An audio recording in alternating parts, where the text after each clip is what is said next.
I was looking at a journal from similar time last year, around this time, and I'd put in the journal that I really wanted to be based between Auckland and New Plymouth. Auckland was where I sort of landed. Well, it was where I landed, most definitely landed. And it was the place that I spent the first sort of 5 years of my time here in New Zealand. I did parts of travel. I did travel parts of New Zealand, but was mainly based north of Auckland. And it's where I got to meet people. I did a lot of networking and connecting during that time. And yeah, it's where I really feel that a lot of people really sort of know me and have shared the journey and know me for who I am, and been super supportive along the way. And it was 2017 that I had felt that I was in a bit of a rut, so did the Tiki tour and was exploring some more of New Zealand. And as I'm sure you will have heard during a previous episode, that through a short stint of volunteering with a Taranaki retreat that turned into a long-term coaching option with them, led me to move to New Plymouth. And I think what was coming up in the journal last year was that I have this beautiful yearning to be between the two. They're both very different, and they both bring me such different things into my life. And I think the sort of inkling that was coming up last year was, how can I make it work between New Plymouth and Auckland? And interestingly, the first part of the plan came up just before Christmas last year, so Christmas 2019.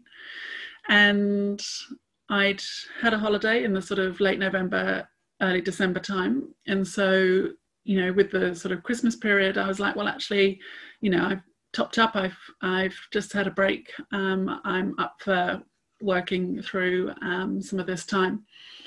And so I got in touch with the agency that I worked with back in 2017 to say, look, if you've got any work going, I'm around if you need me. And they said, actually, we've got some shortages in the roster of the client that you looked after previously. Would you be up for that? And I was like, absolutely.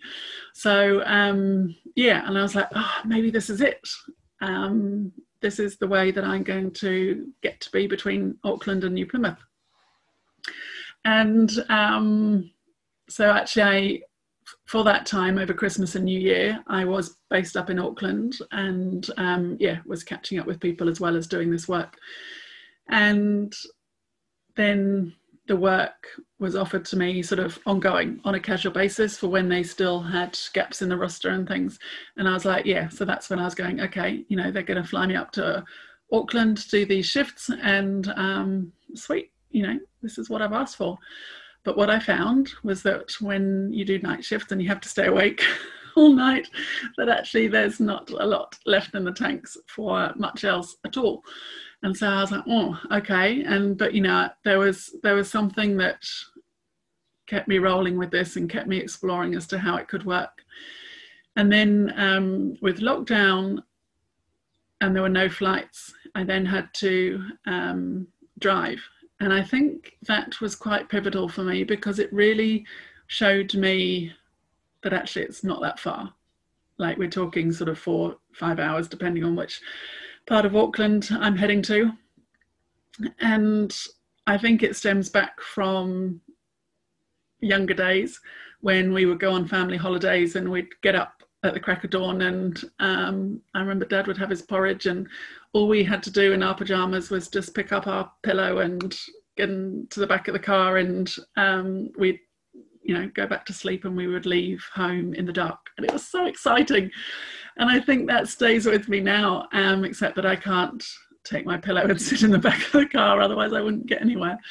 But yeah, just that, getting up early, something's happening, we're on the road, love my road trips.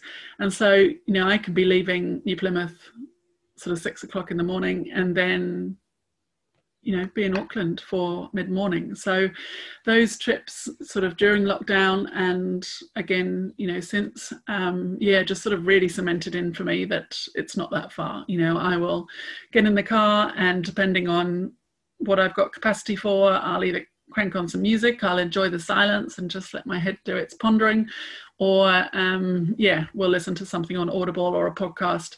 And I have a sort of pit stop roughly about halfway that I aim for, either for a cup of tea or breakfast, depending on timings and things like that.